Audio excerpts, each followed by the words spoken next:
Hello, good morning. आइए आपके YouTube channel SSC Ashok classes में सबको स्वागत है। मैं हूं अशोक सर। आज मैं पढ़ाने जा रहा हूं वर्ब के दूसरे पार्ट पर।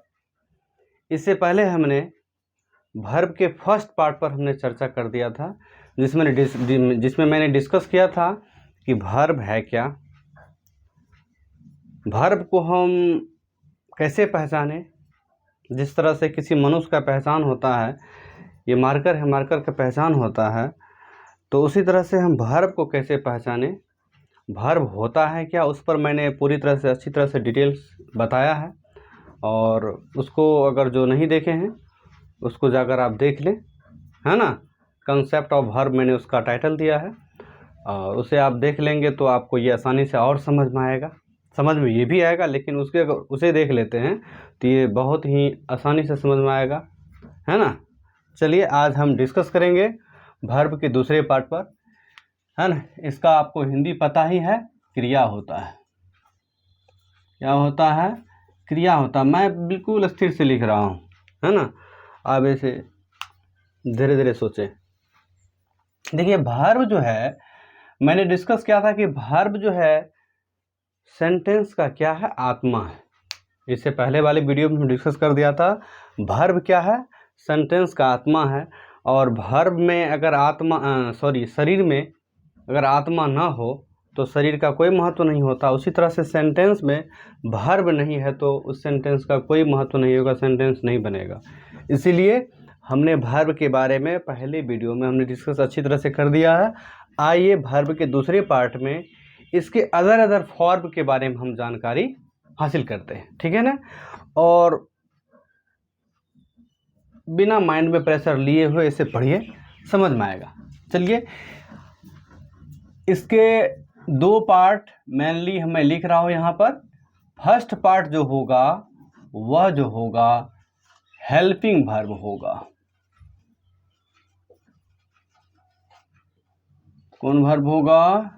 हेल्पिंग वर्ब होगा, जिसका हिंदी होता है सहायक क्रिया। सहायक क्रिया, है ना। और दूसरा जो होगा वह मेन वर्ब होगा,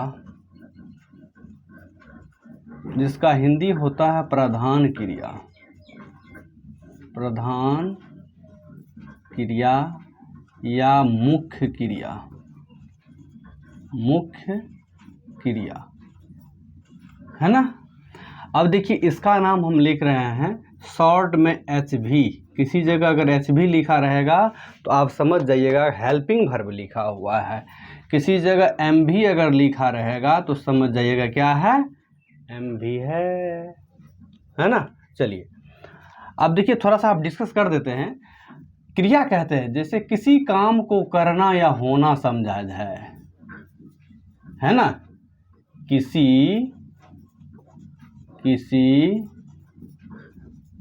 काम को करना या होना समझा जाए, है ना। तो किसी काम को करना या होना समझा जाए, अगर हम कोई भी काम कर रहे हैं, सो भी रहे हैं वो भी काम हुआ, बोल रहे हैं वो भी काम हुआ, सोच रहे हैं वो भी काम हुआ, आप टुकुर टुकुर देख रहे हैं वो भी काम हुआ, मोबाइल चला रहे हैं वो भी काम हुआ, हाथ नोच रहे हैं वो भी काम हुआ। यानी आप जो कुछ भी अपने जीवन में कर रहे हैं, है ना, सोते हैं रात का वो भी काम हुआ, है ना। तो किसी काम को करना या होना समझा जाए, किसी काम को करते हैं या उसके करने की इच्छा रखते हैं तो वह सभी क्या हो गया, क्रिया हो गया। क्रिया के दो पार्ट, एक हेल्पिंग वर्ब, एक मेन वर्ब, है ना। आप इसे गौर से देखिएगा। हम इसका नाम डिस्कस हम पहले वीडियो में नहीं किए हैं इसके बारे में, लेकिन अब इस वीडियो में डिस्कस कर रहे हैं। इसका नाम मैं रख रहा हूं पुत्र। क्या रख रहा हूं? पुत्र। इसका नाम क्या रख रहा हूं? पिताजी और बेटा जी, पिता। अब बताइए, एक परिवार देखे होंगे आप, जिसका मतलब क्या होता है फैमिली। अब देखो फैमिली जो होगा बाबू, फैमिली जो होगा, फैमिली में माता पिता दादा दादी पोता पोती यही सब रहते हैं। अब यहाँ पर देखिए एग्जाम्पल ले रहा हूँ, मोहन को मारिए गोली, है ना। यहाँ पर लिख देता हूँ दे, है ना, है इटेन अ मैंगो। मैंने क्या लिखा दिखाई दे रहा है ना आपको? चलिए दिखाई दे रहा है जी, हाँ देखिए, they have eaten a mango, है ना। इसे मैं एक नाम दे देता हूँ, इसका नाम क्या है? टोटल चीज एक परिवार है। क्या है बाबू? एक परिवार है, फैमिली है। फैमिली ऐसे हम ग्रामर की भाषा में क्या कहेंगे? सेंटेंस कहेंगे। हम समझाने के लिए फैमिली लिख रहे हैं। यह क्या है? सेंटेंस है, सेंटेंस है ना। सेंटेंस का मतलब होता है वाक्य। क्या होता है? वाक्य। अब इसमें देखिए, इस सेंटेंस के अंदर कितने सदस्य हैं? एक सदस्य है, दूसरा सदस्य है, तीसरा सदस्य है ना, चौथा और पांचवा। 5 सदस्य मिलकर के क्या बना? एक फैमिली बना, है ना।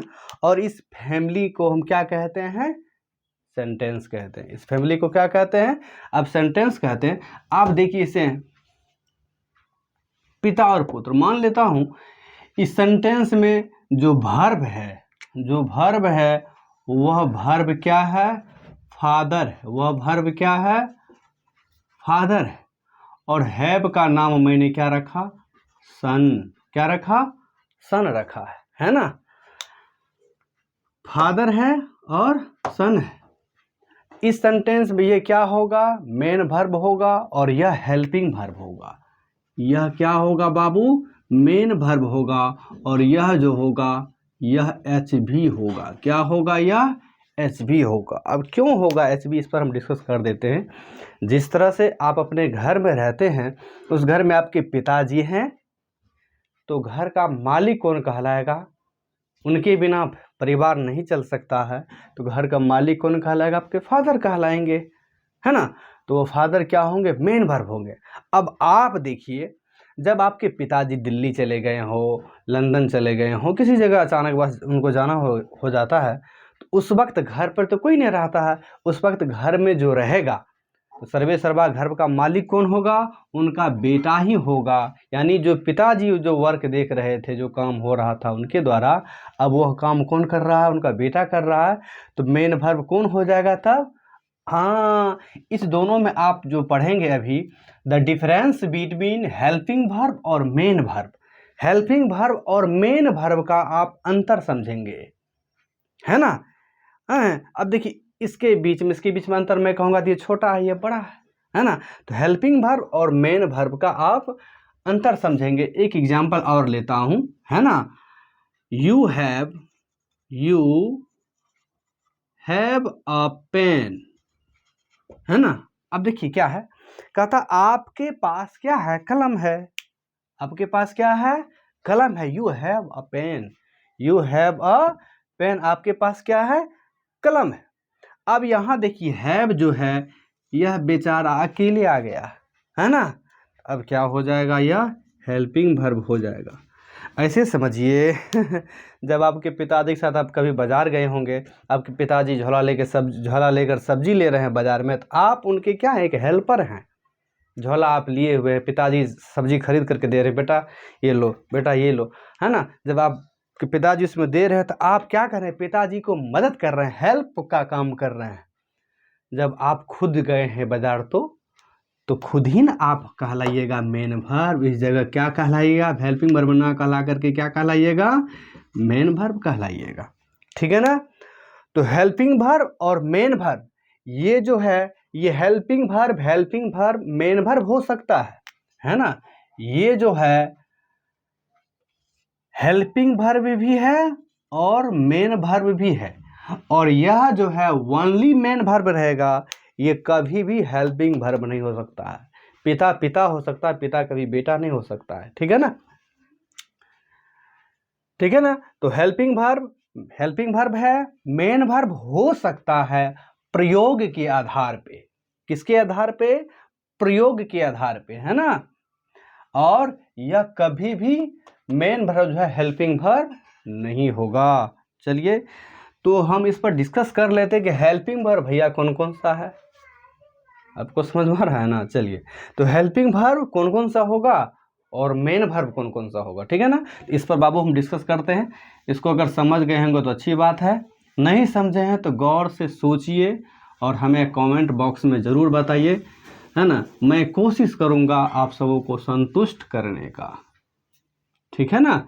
चलिए, अब मैं इस पर हम डिस्कस करता हूँ कि हेल्पिंग वर्ब जो होगा, है ना, हेल्पिंग वर्ब जो होगा वो हेल्पिंग वर्ब कौन कौन सा होगा और कितने हेल्पिंग वर्ब हैं, है ना। हेल्पिंग वर्ब सीमित मात्रा में होता है। हेल्पिंग वर्ब जो होता है वह सीमित होता है, लिमिटेड होता है। लेकिन मेन वर्ब जो होता है वह लिमिटेड नहीं होता है, ठीक है ना। तो जाइए हम इस पर डिस्कस करेंगे कि हेल्पिंग वर्ब कौन कौन सा है, ठीक है ना। चलिए,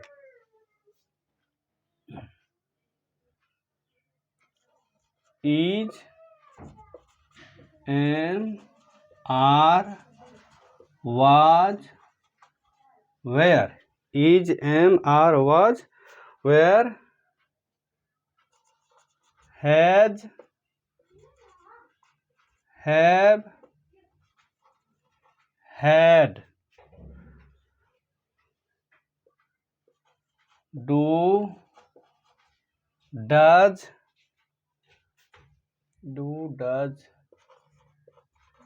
did,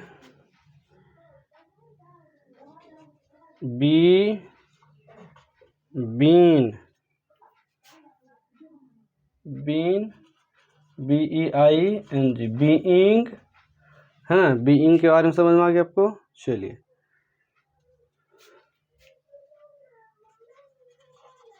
shall, will, can, could, would, may, might, must, ought हो गया। चलिए, नीड एक और आता है, डेयर यूज्ड टू। अब यहाँ देखिए, हेल्पिंग वर्ब जो होगा वह is, am, are, was, were, has, have, had, do, does, did, be, been, being, shall, will, can, could, would, may, might, must, ought, need, dare, used to. ये सब सभी जो बाबू हैं ये सभी हेल्पिंग वर्ब हैं। ये सभी क्या हैं? हेल्पिंग वर्ब हैं। और यह सभी हेल्पिंग वर्ब जो है यह वर्क जो करेगा, है ना, यह जो यूज्ड होगा, है ना, यूज्ड जो होगा, है ना, वह होगा प्रयोग के आधार पर। इसका हम प्रयोग सेंटेंस में हम कहाँ यूज करेंगे? सेंटेंस के आधार पे, प्रयोग के आधार पर इसका नाम जो होगा वह हेल्पिंग वर्ब भी होगा और मेन वर्ब भी होगा, है ना। हेल्पिंग वर्ब भी होगा और मेन वर्ब भी होगा। जब इसके हम एग्जाम्पल के रूप में जब इसको समझाएंगे तो यहाँ पर हम डिस्कस कर देंगे। चलिए, मेन वर्ब जो होगा, हेल्पिंग वर्ब के बारे में आपको समझ में हमें लगता है कि आ गया होगा। हेल्पिंग वर्ब इतना ही हेल्पिंग वर्ब है और इसी वर्ब के द्वारा विभिन्न तरह का भाषा का प्रयोग किया जाता है। और चलिए, इंग्लिश बोलना बिल्कुल आसान है क्या? हमारे जीवन में 3 ही समय है, ठीक है ना। मेरे लाइफ में, मानव के लाइफ में 3 तरह का समय पास्ट होता है, गुजरता है, ठीक है ना। प्रेजेंट टाइम, प्रेजेंट टाइम और पास्ट टाइम, है ना। और तीसरा फ्यूचर टाइम, है ना। अब देखिए,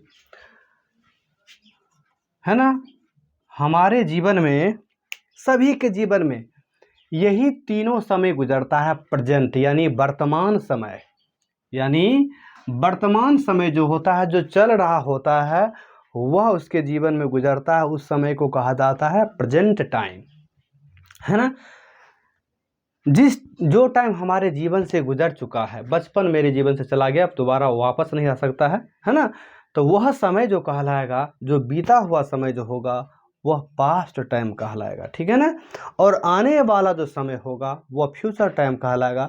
और जो इंसान स्पोकन करता है, एक दूसरे के सामने चर्चा करता है, कोई भी बहस करता है, डिस्कस करता है किसी भी बातों पर, बस यही तीनों समय पर बात करता है।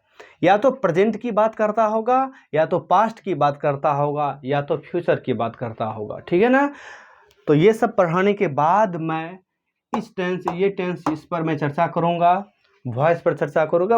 अगर मुझे लगता है कि अगर टेंस चर्चा करूँगा, वॉइस चर्चा करूँगा, मैं आपसे वादा करता हूँ कि आपको अंग्रेजी बोलना बिल्कुल आसान हो जाएगा और आसानी से आप बोलिएगा, ठीक है ना। क्योंकि हम जिस देश में रह रहे हैं, यह देश भारत है, और भारत देश में अधिकांश भाषा जो बोली जाती है वो हिंदी बोली जाती है। इसका कारण है कि हम अंग्रेजी क्यों नहीं बोल पाते हैं। इसका मुख्य कारण है क्या, हम अंग्रेजी सोचते ही नहीं हैं, है ना। घर में रोटी बना हुआ है, रोटी बोलते हैं, लाओ रे कुर्सी, लाओ कुर्सी पर बैठते हैं, क्योंकि हम मन में सोचते ही नहीं है चेयर है, मैं उसे चेयर कहूँ, है ना, इसे पेन कहूँ, इसे बुक कहूँ, रोड कहूँ, चलो सड़क पर चलते हैं, चलो खेलने चलते हैं, है ना। तो हम हिंदी में सोचते हैं और बोलना चाहते हैं क्या चीज़, अंग्रेजी बोलना चाहते हैं, इंग्लिश कभी नहीं होगा। आप सोचिए इंग्लिश में, तो इंग्लिश ही बोलिएगा, सोचेंगे तब तो। चलिए हम इस सोच पर डिस्कस करेंगे कि मानव का जो भी चीज़ है, यह मेमोरी में आपके सोच पर ही निर्भर करता है। आप अपने ब्रेन के अंदर जो भी सोचिएगा वही चीज़ रियलाइज होते रहता है, ब्रेन उसी पर वर्क करता है। आप आप गेहूँ पिसाने के लिए गए हैं, तो उस मिल में आपने क्या, गेहूँ डालिएगा तो मकई के आटा थोड़े निकलेगा, जौ का आटा थोड़े निकलेगा, सरसों तेल थोड़े निकल जाएगा। तो आप उसमें जो चीज़ डालिएगा वही चीज़ आउट होगा, है ना। चलिए सोचिए, मानव ने क्या किया, कंप्यूटर का निर्माण किया, है ना। मानव ने कंप्यूटर का निर्माण किया, और कंप्यूटर निर्माण करके वह जो काम 2 घंटा में होगा वह 1 मिनट में वह काम करके हमें देता है, सेकंडों में काम करके देता है ना। आप देख लीजिए,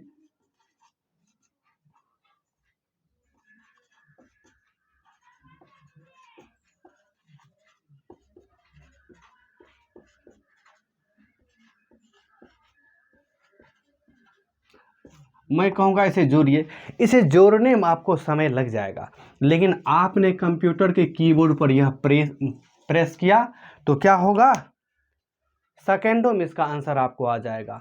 इनपुट किए, कंप्यूटर में प्रोसेसिंग जो प्रोसेस होता है बहुत जल्दी होता है, मोबाइल के अंदर प्रोसेसिंग जो प्रोसेस होता है बहुत जल्दी होता है, लेकिन यह मेमोरी क्या करता है, प्रोसेसिंग में समय ले लेता है। और आउटपुट तो निकालेगा, इनपुट तो देख रहा है, आउटपुट निकालेगा, तो प्रोसेसिंग में समय ले लेता है ना। तो यह बता रहा था इसलिए कि हमारा ब्रेन ही कंप्यूटर का निर्माण किया, लेकिन वह कंप्यूटर जो है हमें बहुत ही जल्द रिजल्ट देता है, लेकिन हमारा ब्रेन उसे रिजल्ट लेने में, प्रोसेसिंग करने में समय लेता है ना। लेकिन मैं कहूँगा उस कंप्यूटर से भी आपका ब्रेन तेज हो सकता है। कैसे, जब आप सोचेंगे। कोई माँ के गर्भ से सीख कर कोई चीज़ नहीं आता है, इस धरती पर रहकर ही सीखता है ना। क्योंकि मनुष्य सोचता ही नहीं है ना। सोचेगा तब तो, इस ब्रेन को जितना आप सोचने दोगे। मेरा एक बात है ना, यह मेमोरी, एक कंप्यूटर का मेमोरी क्या होता है, जब उसमें आप कोई चीज़ डालोगे, कंप्यूटर के मेमोरी में कुछ डालेंगे तो क्या होगा, वह पूरी तरह से लोड हो जाएगा, भर जाएगा, स्पेस पूरा लोड हो जाएगा, कहेगा डिलीट करें इस फाइल को, है ना। लेकिन यह मेमोरी जो ईश्वर ने हमें निर्माण किया है, इस मेमोरी में आप जितना ही देंगे स्पेस उतना ही इंक्रीज होगा। देखिए कितना बड़ा ईश्वर का लीला कि इस मेमोरी में आप जितना ही आप डालोगे, है ना, ज्ञान की बातें, जो भी टेक्नोलॉजिकल बातें आप जो भी इसमें डालोगे, ये मेमोरी जो होता है ऑटोमेटिकली आपका स्पेस इंक्रीज होता जाएगा। लेकिन मोबाइल का मेमोरी हो गया, कंप्यूटर का मेमोरी हो गया, बड़ा बड़ा चीज़ का मेमोरी होता है ना, उसमें आप डालोगे तो स्पेस क्या होगा, छोटा होगा। लेकिन यह मेमोरी जो है जितना डालोगे उतना ही बड़ा होगा। तो जितना अभ्यास करेंगे उतना ही आप मजबूत होते जाएंगे, ठीक है ना। चलिए, तो आज मैं डिस्कस करने वाला हूँ, है ना। चलिए, आज मैं डिस्कस कर रहा हूँ हेल्पिंग वर्ब और मेन वर्ब के बारे में।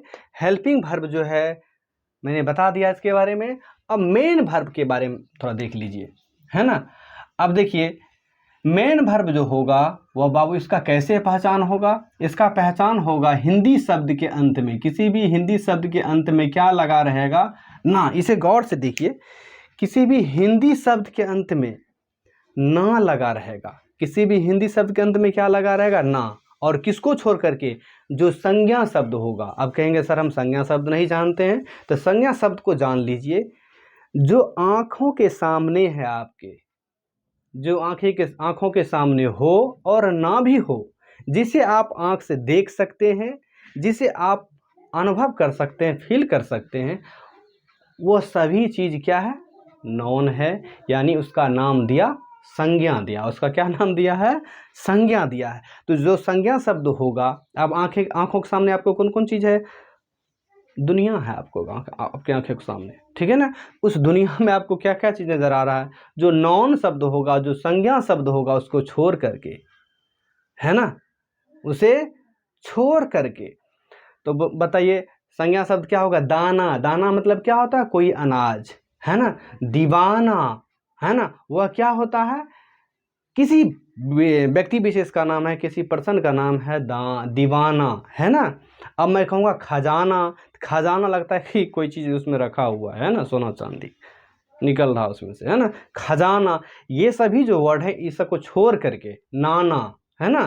तो नाना, खजाना और दीवाना, दाना सबको छोड़ करके जो भी शब्द होगा वह क्या होगा, वर्ब होगा। वह वर्ब होगा तो कौन सा वर्ब होगा बाबू, वह मेन वर्ब होगा। जिस तरह से समझिए, खाना, है ना, पीना, है ना। अब देखिए हंसना, है ना, रोना, रोम लगा दिए ना, जाम लगा दो ना, जाना, है ना, पढ़ना, लिखना। अब देखिए यह जो होगा बाबू, यह वर्ब का संख्या को आप नहीं गिन सकते हैं, इसका कोई अंत ही नहीं कितना है ना, इनफिनाइट है ना। इसीलिए मैंने पहचान से आपको बता दिया। इसका हिंदी इंग्लिश क्या होगा, ईट, है ना। इसका क्या होगा, ड्रिंक, है ना। इसका क्या होगा, लाफ, है ना। इसका क्या होगा, वीप। इसका क्या होगा, गो। इसका क्या होगा, रीड। इसका क्या होगा, राइट, है ना। तो ये जो होगा मेन वर्ब का पहचान ना शब्द से, है ना। अब मैं फिर बता रहा हूं, मेन वर्ब में मेन वर्ब का ना शब्द जो होगा, किसी भी शब्द के अंत में ना लगाने से, ना लगाने से आपको कोई काम होने का बोध हो, कोई वर्क होने का बोध हो, है ना, तो वह क्या होगा बाबू, मेन वर्ब होगा, ठीक है ना। तो चलिए, आपको मैंने आज हेल्पिंग वर्ब और मेन वर्ब के बारे में बताया है ना। और मैं आशा करता हूँ कि यह वीडियो अच्छा लगेगा। और मैं साथ ही साथ चर्चा कर दूं, अभी मैंने वर्ब 02 बताया है, दूसरा पार्ट मैंने दूसरा क्लास लिया है, इसलिए मैंने 02 डाला है। वर्ब का दूसरा पार्ट पर मैंने चर्चा किया है। और अभी दूसरे पार्ट के बारे में हेल्पिंग वर्ब और मेन वर्ब के बारे में मैंने स्वरूप को दिखाया कि उसका मुंह कान कैसा होता है ना, उसका टांग हाथ कैसा होता है मैंने बता दिया है। अब इसके दूसरे वीडियो में हेल्पिंग वर्ब और मेन वर्ब का यूज, प्रयोग के आधार पर यह हेल्पिंग वर्ब और main verb, helping verb H भी, यहाँ पर देख लीजिएगा एच भी और एम भी, यह दोनों जो है का क्या रिलेशन होगा, का रिलेशन होगा कहाँ, तो सेंटेंस में, सेंटेंस में है ना। यही जो है main verb, always main verb रहता है सेंटेंस में, यह हेल्पिंग वर्ब जो है यह मेन वर्ब भी हो जाता है और हेल्पिंग वर्ब भी हो जाता है, ठीक है ना।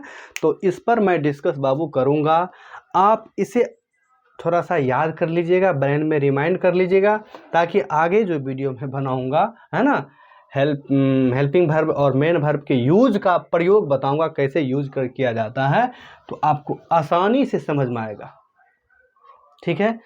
तो मैं आशा करता हूँ आप सबों को यह वीडियो अच्छा लगा होगा, और अच्छा लगा होगा तो एक छोटी सी रिक्वेस्ट, इस चैनल को लाइक, सब्सक्राइब और शेयर ज़रूर करें, ताकि और बच्चों को इसका लाभ मिल सके।